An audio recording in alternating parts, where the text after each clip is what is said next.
Hello, and welcome to the Annual, General and Special Meeting of Shareholders of Quarterhill Inc.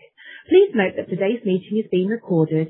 If you participate in today's meeting and disclose personal information, you'll be deemed to consent to the recording, transfer and use of same.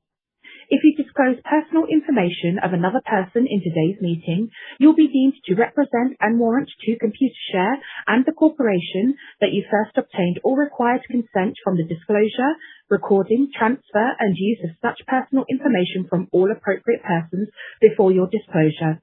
It is now my pleasure to turn today's meeting over to Rusty Lewis, Chair of the Board of Quarterhill. Rusty, the floor is yours.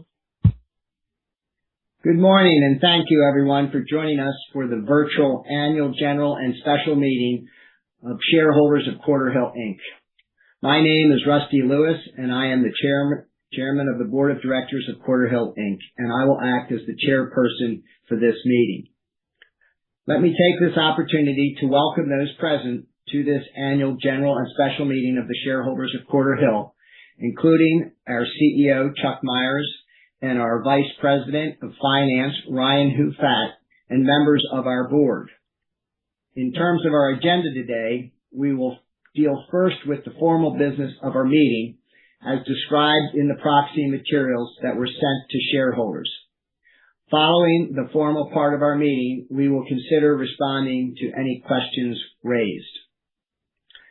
Amanda Vogelai of DLA Piper Canada LLP will act as Secretary of the meeting, and Louise Waltonbury of Computershare Investor Services Inc. will act as Scrutineer of the meeting, referred to herein as the Scrutineer. I shall now request the Secretary to table proof of delivery of the notice of availability of proxy materials, instrument of proxy, and accompanying documents to the registered shareholders of the company. Confirmed. Proof of such delivery has been tabled, and I direct a copy of the affidavit of mailing to be kept by the Secretary with the minutes of this meeting. The bylaws of the company provide that a quorum of shareholders is present if at least two persons are present who are or who represent by proxy shareholders entitled to vote at the meeting who hold in the aggregate at least 25% of the votes attached to the outstanding voting shares entitled to be voted at the meeting. Management of the company has received proxies from 449 shareholders holding a total of approximately 32.6% of the outstanding voting shares of the company. The scrutineer has confirmed there is a quorum of shareholders present at the meeting. I direct that the final scrutineer's report be kept by the Secretary with the minutes of this meeting. I declare that the meeting is regularly called and properly constituted for the transactions of business. Before we consider the business of the meeting, I would like to outline the voting procedures. We will conduct each vote by way of vote cast through the virtual meeting platform and those submitted by proxy.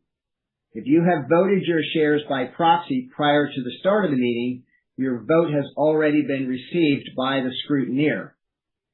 We will now open the polls, and at any time during the meeting, registered shareholders who have not submitted a proxy and wish to vote their shares or who wish to change their vote may do so by clicking on the voting button on the screen.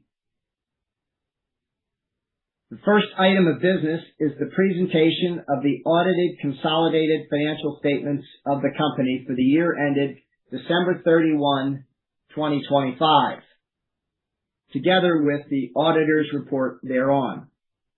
The financial statements and the auditor's report have been filed on SEDAR and are available on the virtual meeting platform's dashboard. I move to dispense with the reading of the financial statements and the auditor's report. I so move. I second the motion. Motion carries. The next item of business is fixing the size of the board of directors to be elected at the meeting. The Management Information Circular, referred to as the circular, and the instrument of proxy contemplate fixing the number of directors for the ensuing year at 7. May I please have a motion to fix the size of the board and the number of directors to be elected at this meeting at 7? I so move. I second the motion. We will now proceed with the election of directors.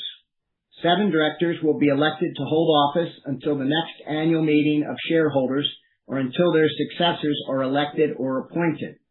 Ryan, may I ask you to read the nominations, please? I nominate Asha Denier, Pat Dion, Berland East, Rusty Lewis, Chuck Myers, Robin Saunders, and Stephen Smith as directors of the company to hold office for the ensuing year. I second the motion. No other nominees have been received in accordance with the company's bylaws, and therefore I declare the nominations for directors closed. The next item of business is the appointment of the auditor of the company. The circular and instrument of proxy contemplate the appointment of Ernst & Young Canada, LLP, as auditor of the company. May I have a motion regarding the appointment of Ernst & Young Canada, LLP, as auditor of the company until the next annual general meeting of shareholders, and could this motion provide that the auditor's remuneration be fixed by the board of directors? I so move. I second the motion. The next item of business is the approval of the equity plan resolution in the form set out in Exhibit C to the Management Information Circular of the company dated April 16th, 2026, the circular, approving an amendment to the company's 2018 Equity Incentive Plan, the equity plan.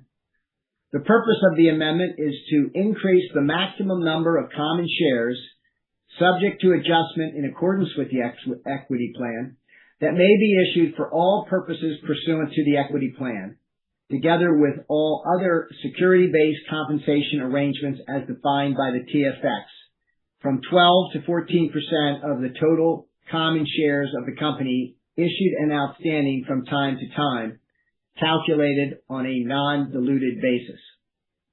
To be effective, the equity plan resolution must be approved by a simple majority of the shareholder votes cast at this meeting in person or by proxy. For all of the reasons stated in the circular, the board has recommended that the shareholders vote for the approval of the equity plan resolution. In the event that the equity plan resolution is not approved by shareholders at the meeting, then the amendment proposed therein will not come into force, and Quarterhill will be able to continue granting awards under the equity plan unamended until May 13th, 2027, when approval of unallocated entitlements under the equity plan will expire. May I have a motion that the equity plan resolution in the form set out in Exhibit C of the circular be approved and adopted? I so move. I second the motion. If a shareholder or proxy holder has not yet voted, please do so now. As a reminder, if you have previously voted by proxy, you are not required to vote online.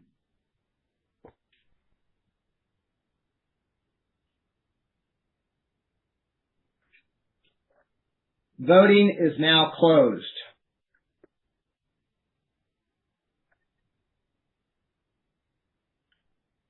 I have been advised by the scrutineer that the preliminary vote report shows that all resolutions have passed and that those nominated as directors of the company have been duly elected as the directors of Quarterhill Inc. Accordingly, I declare the motions carried and the nominees for the board of directors elected.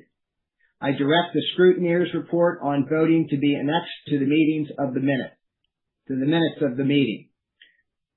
This completes the formal business to be conducted at the meeting. I will call for a motion to terminate the meeting. I move that the meeting be terminated. I second the motion. I declare that the formal portion of the meeting is now terminated. This concludes the meeting. This concludes the meeting. You may now disconnect.